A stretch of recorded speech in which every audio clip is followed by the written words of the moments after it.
So only what people can see is above the surface. But what they can't see is the work that's been done. The root system is the know-how, the process, okay? Humility, the way you guys handle more than anybody in the city. One step at a time. Right? But the root system's in place. The root system's in place. It's week number 4 of this National Football League season. Time for another edition of the Mike McCarthy Show, powered by Reliant Energy. Bill Jones along with the head coach of the Cowboys, Mike McCarthy, as the game is already in the books from Thursday night on this week 4. And this week will test the mettle of any team coming off the game that you had against Baltimore on Sunday, and you responded. You came out on the other end with a victory, a very important one against a division rival. I mean, Thursday night games are always tough, regardless of what happens on Sunday. But yes, we had to turn the page quickly. I thought the locker room, the football team did a really good job of that. And it's just like anything. You want to go in and with a full, game plan. We were able to carry some things over from the prior game in Baltimore, but we anticipated playing a lot of players, and it came to light Thursday night. So just really proud of the way we grinded it out. Yeah, let's start with your defense, and it does take a village, doesn't it? Oh, yeah.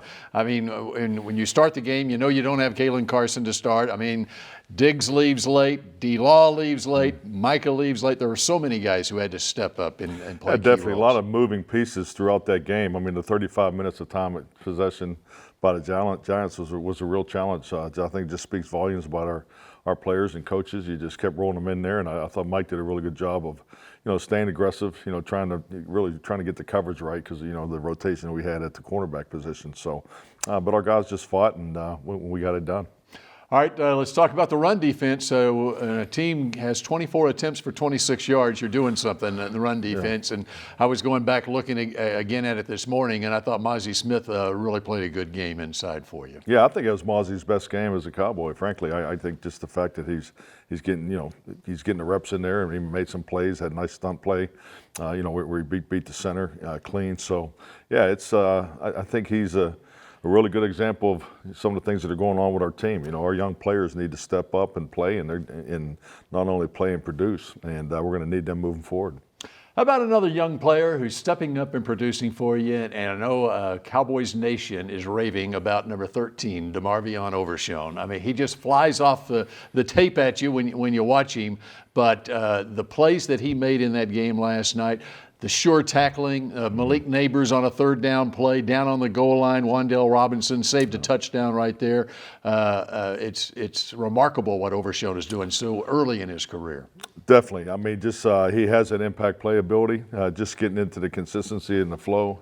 Playing both base and sub is something that we just need to continue to grow with him. But I think he had his best game as a Cowboy too. Yep. Okay, and then let's throw out another name for you. Amani Oruwariye. Easy for me to say. You talk about guys stepping up. He wasn't on my bingo card to make the game-sealing interception in the game. Yeah, definitely. I think it's, when you make that play too, that's something you can really carry forward. Obviously got in there and they went after him, in the one-on-one opportunities, and he just battled. But yeah, I was really happy to see him get that interception at the end. I'll throw one more young player at you, and that would be Marshawn Nealon at a tackle for loss on special teams as well. I think he may have had the largest number of snaps that he's had in a game so far here in his rookie season. And you talk about that run defense, he's a key part of that too, right? Yeah, definitely. I mean, getting into that rotation, with D-Law and Micah is important, but also we've moved up his opportunities on special teams this week, to the prior 3 weeks. So I thought he did an excellent job with the volume of activity that he had. All right. We continue here on the Mike McCarthy Show in just a moment. Take a look back at the Thursday night game against the Giants when we continue in just a moment. The Mike McCarthy Show, powered by Reliant, was brought to you by Blockchain.com. Invest like your icons with Blockchain.com. Ford, your North Texas Ford dealers. Ford is the best in Texas. Bank of America, the official bank of the Dallas Cowboys. And by Miller Lite, the only beer of the Cowboys.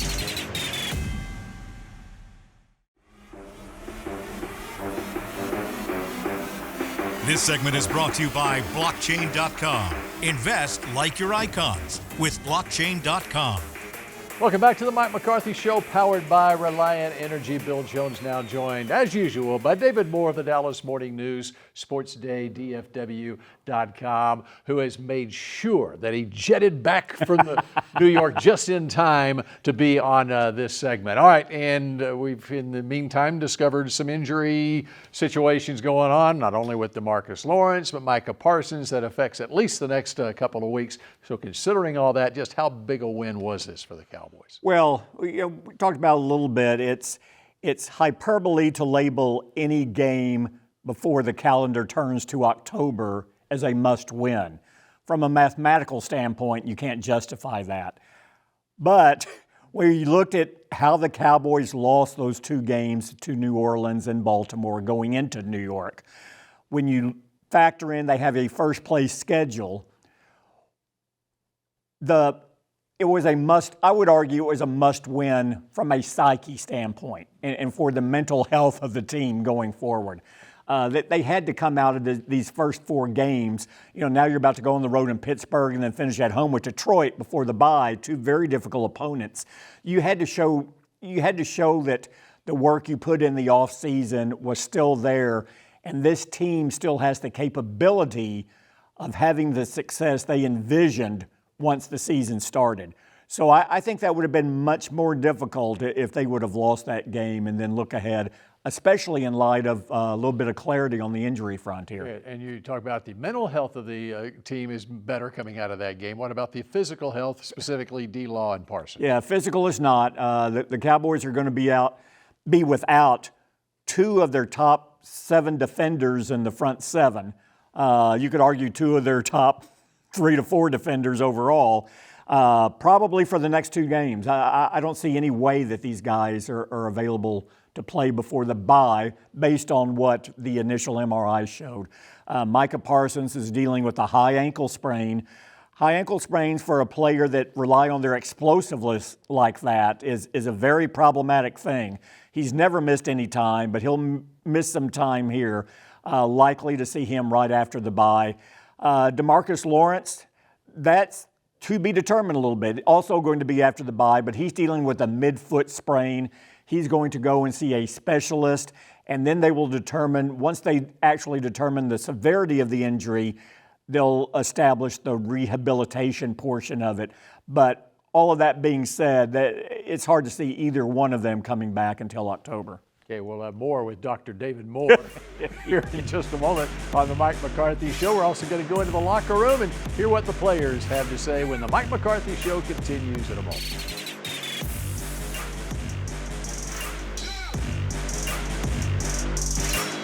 This segment was brought to you by blockchain.com. Invest like your icons with blockchain.com.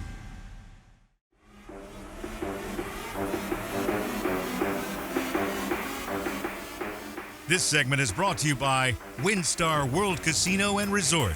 Proud to be the casino of the Dallas Cowboys. Please game responsibly. Welcome back to the Mike McCarthy Show, powered by Reliant Energy. Let's take you back to Thursday night, the 20-15 win over the New York Giants, and hear what the players were saying about it. It was huge. It was huge. Yeah, after obviously losing 2, especially at home. Coming on the road, first division game. Division wins are always tough. As I said, then you add on the road before a long weekend. Puts a better taste in our mouth. But at the end of the day, as I've said, even after those 2 losses, a couple weeks, or the past 2 weeks, it's a process. So we're not going to get complacent. We're not going to get overexcited about what we've done tonight. It's about building, and it's about figuring out what we can do better in all phases. But it's a lot easier to do that with the win. We did pretty good as a whole. We're stopping them, and we won, so obviously we did good. Just thinking how the defensive backfield during the game, rotating bodies out there, getting it done. Yeah, just trying to, get that, other missing piece. We're gonna get it done. We did a good job. Neighbors had a good game. He's a really good player, so we just gotta get a little stuff cleaned up, and we'll be okay. Getting a feel for the game, seeing how they're covering me, and then kind of exposing their hand early. So felt good. Appreciate it. finally got one-on-one. I think that was the only one-on-one I got all game, and we exploited it. Shout out Dak for the ball. Shout out the OC for the play call. So.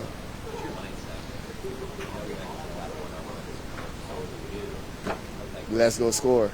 That's my mindset. Whenever I get one-on-one, let's go score.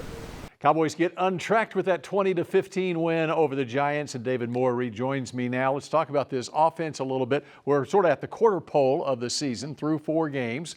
And where do you see this offense at right now? Let me start this segment, Bill, by saying every time you bring up some numbers with Mike McCarthy early in the season, he will always say, you can't extrapolate trends until you get at least 4 games into a season. We're 4 games in, so let's start extrapolating. Well, I think, you started to see it at the end of the Baltimore game, and you saw it early in the New York game. I think you get the sense they're very close offensively. Certainly did a good job of establishing C.D. Lamb early in that game, and I think once they did, the rest of the offense was able to flow off of him and the fact he had been established. One thing they need to do going forward, you look at C.D. Lamb this season, I believe he only has 3 receptions for about 14 yards in the second half. So they need to keep him engaged throughout the game. But I think getting him established early, you saw Jalen Tolbert came on and had another good game. Jake Ferguson is 2 games back from his injury now. He's starting to look more like we saw the connection between him and Dak at the end of last season. And like I said, Jalen Tolbert coming on. And the run game. This was the first game you saw some efficiency in the run game. It's also the first time since week 1 they haven't been trailing, and they were able to stick with the run game some. And they were able to use it late in the game when they were milking clock. And they're going to need more out of the offense as we go along here, especially with the injury concerns. Especially where you are defensively now, yeah. All right, David Moore of the Dallas Morning News. We appreciate it. And the Mike McCarthy Show continues in a moment as the coach rejoins us. This segment was brought to you by WinStar World Casino and Resort. Proud to be the casino of the Dallas Cowboys. Please game responsibly. The Mike McCarthy Show, powered by Reliant Energy, continues now as the coach rejoins us. We take a look back at Thursday night, 2015 win over the Giants. Let's talk about your offense a little bit. You know, one of the big things that was my takeaway from the game is you just didn't have the ball that often on offense, and it's really unbelievable in this league how you can go through a half like you did in the first half of that game until you got the ball back with a minute left. You only had 3 possessions before that. You made the most of 2 of those possessions scoring touchdowns. Yeah, definitely. I think they did a really good job of ball control. You can even just see the pace of their huddle operation. I think that was a conscious effort on their part to slow the game down, keep the series limited. So, you look at the drive right before half that they had and the long one coming out in the second half. I mean, that's a really big momentum swing in their favor. And I think it just, our guys felt the urgency of it. We needed to get points there. I wish we'd have been able to get another touchdown.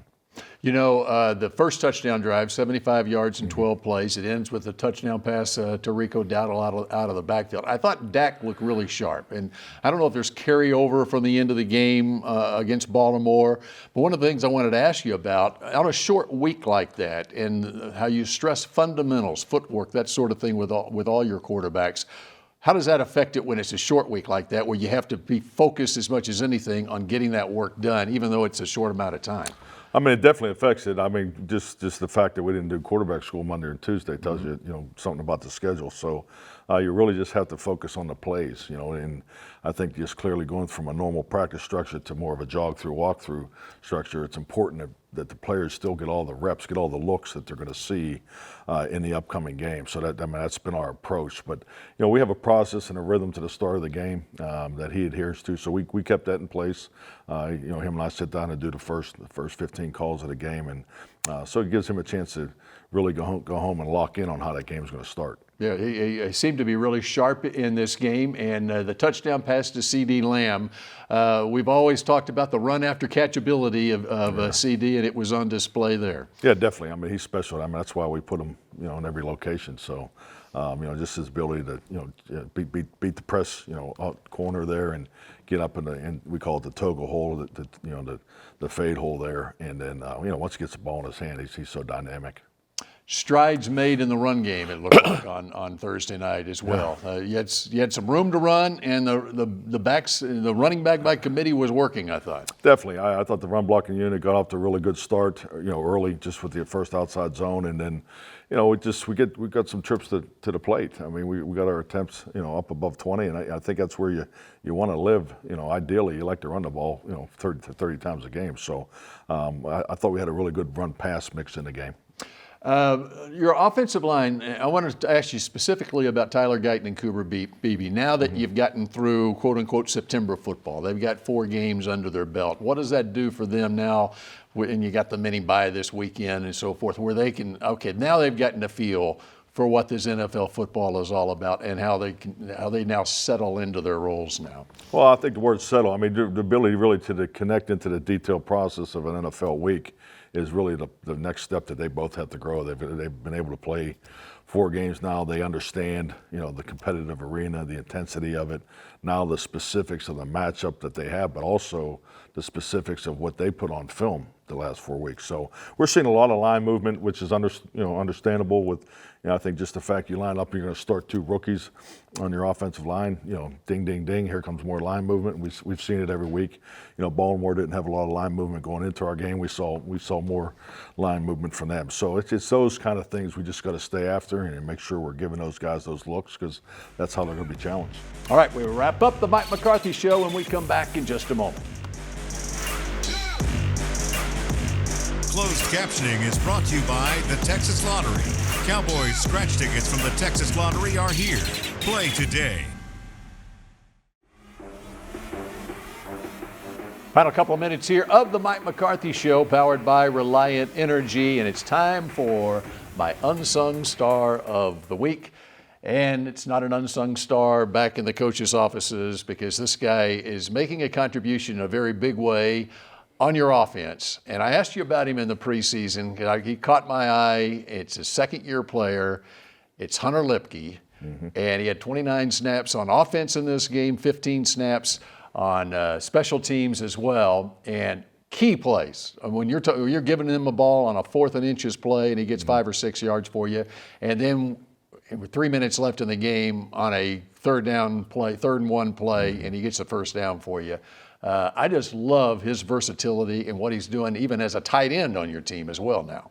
Yeah, definitely. I mean, you got to remember, Hunter was, he played one back in college, and so he's just so versatile. You can see it right away in his rookie season, just his ability, his natural instinct to play the game on special teams. I think it was the last preseason game that year where he had a big day. So, and he's earned these opportunities. I think it just his ability to pass, protected, very, very bright, smart, instinctive player, has a really good grasp of our protection scheme. So, he's earned the opportunity to be in there on 3rd down. So also that carries over into potential short yardage situation opportunities, which he nailed.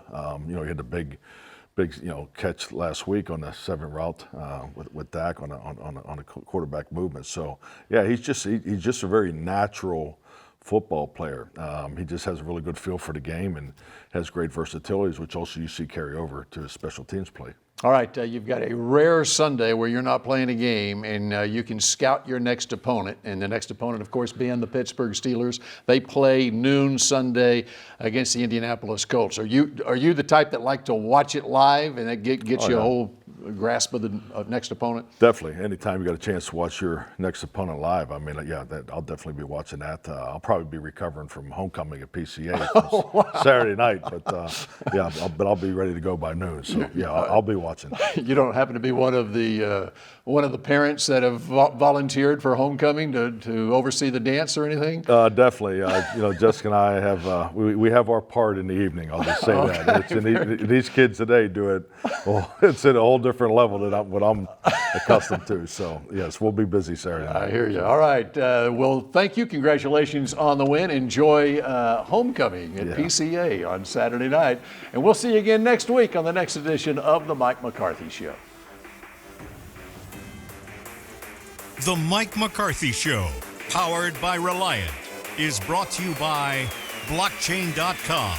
Invest like your icons with blockchain.com. Ford, your North Texas Ford dealers. Ford is the best in Texas. Bank of America, the official bank of the Dallas Cowboys. Miller Lite, the only beer of the Cowboys. And to watch more Dallas Cowboys content on your connected TV, download the Cowboys Now app on Amazon Fire, Roku, and Apple TV.